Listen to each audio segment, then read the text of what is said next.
Olá, sejam bem-vindos novamente, colegas, ao canal Golpério, um canal dedicado exclusivamente aos princípios básicos da periodontia e implantodontia. Há uma semana e meia atrás nós fizemos um vídeo sobre como você manusear as papilas durante as suas recessões gengivais e hoje nós vamos conversar sobre como você fazer as incisões verticais. Tá? Isso para que você comece a entender como colocar elas de modo que você consiga colocar não só em cirurgias periodontais, mas cirurgias como retalhos, por exemplo, mas também como recobrimento no local certo. Novamente, seja bem-vindo ao Golpério.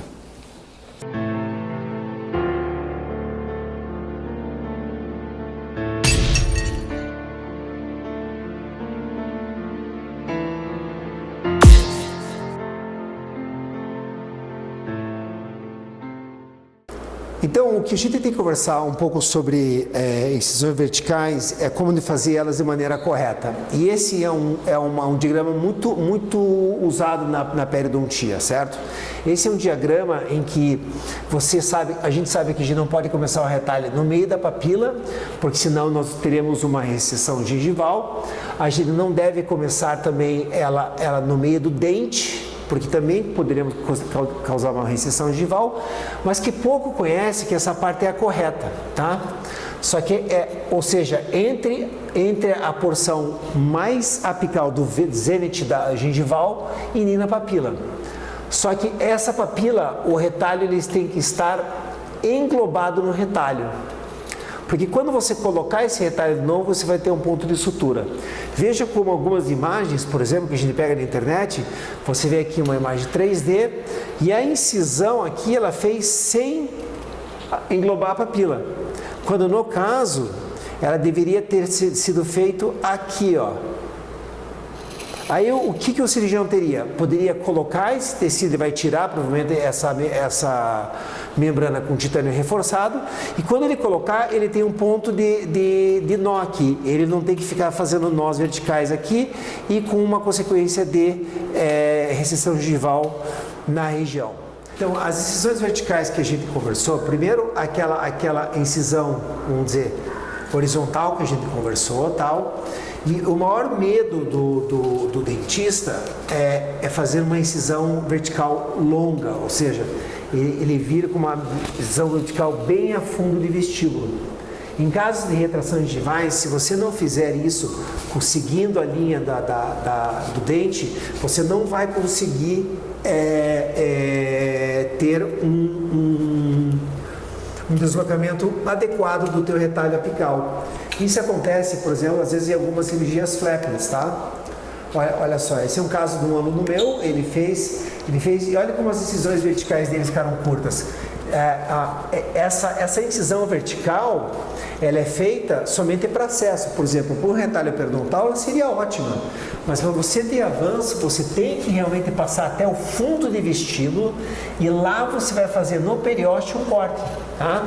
Então não seja tímidos, porque se você observar essa falta da incisão vertical, causa tensão no retalho.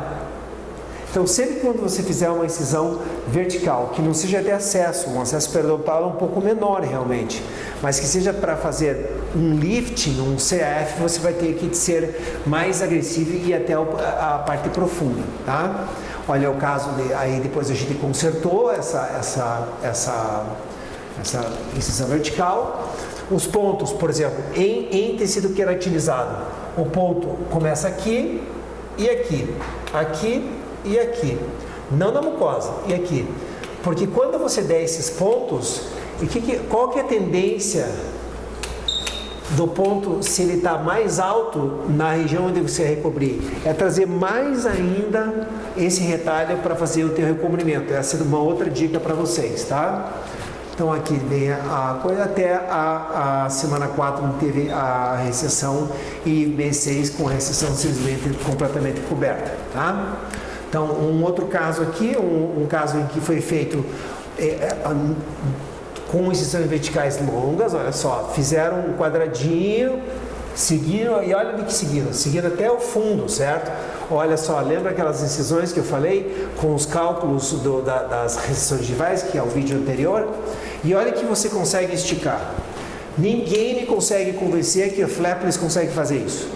Você dissecar flapless, além de você estar causando um processo inflamatório enorme nesse tecido, existe literatura que faz com que a gente sabe que as cisões parciais nesses retalhos causam inflamação e perda óssea. Nós não temos acesso às raízes, ou se tiver tártaro, alguma coisa nas raízes, nós não sabemos, nós estamos simplesmente recobrindo. Eu não sou contra flapless, mas eu uso essa técnica, eu não uso muito, apenas assim quando tem recessões de escovação com 2 a 3 milímetros no máximo, porque não dá para se trabalhar fazendo uma ressecção de todo o tecido e causando tudo, em toda a região, um processo inflamatório maior, tá? Aqui foi feito o LPRF, naquela época estava em processo investigatório, e nós temos aqui o antes e depois com o retalho bem feito, bem solto, tá? Último caso, olha o caso raspagem, a raspagem sempre supragengival. A gente resolveu fazer aqui uma técnica em V. Lembra que você pode fazer, não tem problema você fazer ela reta, você pode fazer em V. Eu não vejo nenhum tipo de indicação para fazer as técnicas novas aí que estão nos livros mais atuais. Elas não puxam o tecido no mesmo local quando você faz uma técnica angulada, certo? Com incisões verticais bem longas, olha só onde que elas chegam, bem longas. Aqui você vai fazer, claro, uma incisão de periósteo, ela não vai contra o osso e sim ao fundo de periósteo. Você vai ter esse tipo de relaxamento. Tensão, o grupo italiano fala que ele é inversamente proporcional ao recobrimento, e você tem um caso com múltiplas recessão, onde só foi feito um CAF, só foi feito um avanço, sem nada mais, e o caso teve sucesso, tá? Aqui nós tivemos o freio, que está aqui colocado aqui o freio, tá? Aqui o freio removido. Então por hoje é só. A gente já discutiu a dinâmica das incisões verticais, e nós vamos começar a discutir passo a passo de como fazer o caso como um todo, tá? De todas as técnicas que você pode imaginar. Novamente, bem-vindo ao Golpério. Aos que estão nos seguindo, nós agradecemos. Nós não pedimos inscrições ou likes, não monetizamos. Esse é um canal filantrópico de pura ciência império em implantodontia. Na semana que vem nos vemos novamente. Muito obrigado.